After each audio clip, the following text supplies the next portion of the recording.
You know that feeling, right? You're trying to get a simple answer from a company and you get stuck talking to a chatbot that just doesn't get it. Well, what is that's all about to change? Today, we're diving into the huge leap from those clunky chatbots to truly intelligent AI agents and what that means for, well, pretty much every interaction you'll have with a business from now on. All right, so to kick things off, let's talk about a problem that pretty much everyone understands, because we've all been there. It's the core dilemma of modern customer service. I mean, who isn't? We've all been stuck in that limbo, listening to that same awful hold music on a loop, just waiting for a real human to finally pick up the phone. That one universal frustration is exactly why companies started searching for a tech solution in the first place. Now, if you flip the coin and look at it from the business side, the pressure is just immense. We live in an always-on world now. We, as customers, expect answers right away, day or night. The big challenge for them is how do you deliver that without your costs just going through the roof? This problem created the perfect opening for a new kind of technology. And into the spotlight steps the chatbot. This was the first really big attempt to automate customer conversations and try to solve that support dilemma once and for all. So let's get on the same page. What even is a chatbot? Well, at its heart, it's a computer program that's designed to simulate a human conversation. The whole idea is for it to understand your questions and give you answers, acting as a sort of digital frontline for a business. Okay, but not all chatbots are the same. The first ones were what we call rule-based. Think of them like a very simple, very strict flowchart. They follow a script, and if you ask something that's not on the script, well, game over. They're stuck. The more advanced kind are AI-driven. They use something called natural language processing, which is basically a fancy term for teaching a computer to understand how humans actually talk. These are the ones that can learn and get a little bit smarter over time. And you can see why the hype was so huge, right? The promise of this tech was massive. For companies, chatbots look like the magic bullet, a way to be there for every customer all at once without going broke. So the first massive benefit? Being available 24/7. All of a sudden, you could get support at 3 in the morning on a Sunday if you wanted to. And for customers, that's a huge plus. In fact, data shows 64% of internet users say it's the best feature.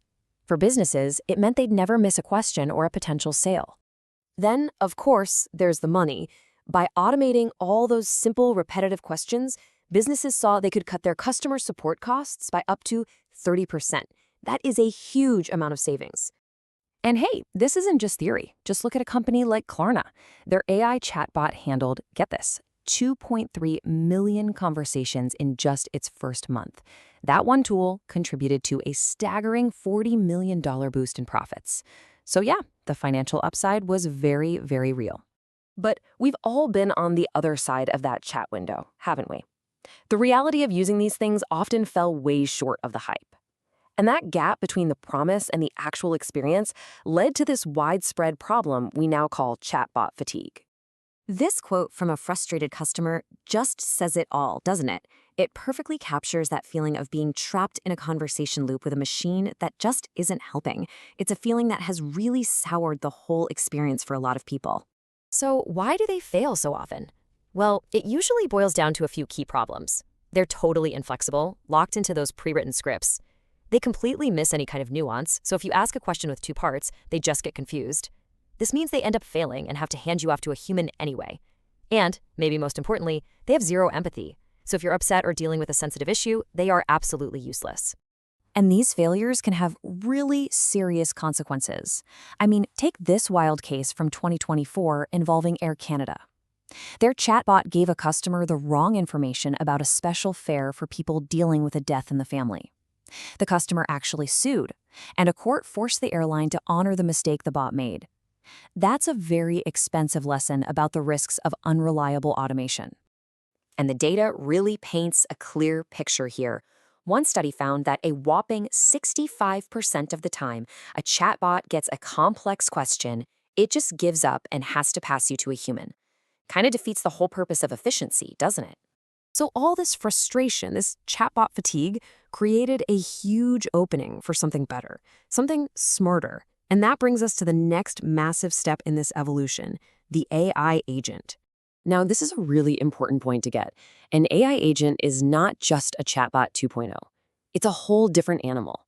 It doesn't just give you pre-written answers from a script. It understands the context of your conversation.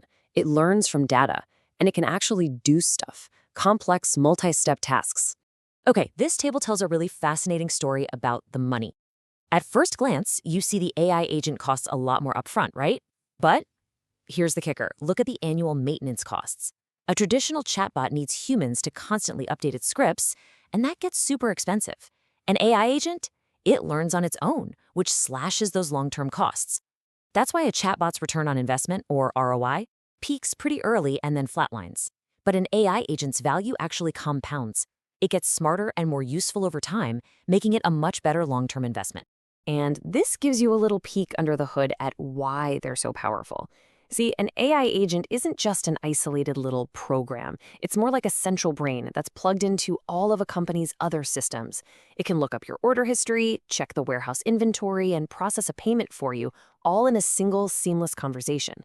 That deep integration is what lets it solve real problems, not just answer simple questions. So, with these incredibly powerful new agents on the rise, what's the future of customer service actually going to look like? Let's take a look at where all of this is headed. If there's one thing you take away from all this, let it be this. Automation is not a one-size-fits-all solution. A simple little chatbot might be perfectly fine for answering "what time do you close?" But for something complex, like trying to change a flight booking, you need the horsepower of a true AI agent. It's all about matching the tool to the task. And believe me, the evolution is far from over. We're talking about a future with proactive help, where an agent messages you with your tracking number before you even have to ask. We're talking about AI with emotional intelligence that can literally detect frustration in the way you're typing and adjust its tone. And hyper-personalization that knows your preferences and history to give you support that feels like it was made just for you. This is the future that's being built as we speak. And all of this leads to one final kind of mind-bending question. As these AI agents get better at conversation, better at solving problems, and even better at sensing our emotions, that line between human and machine is going to get blurrier and blurrier. So the next time you have a really great customer service experience, you might have to stop and ask yourself, was I talking to a person or just a very, very good AI?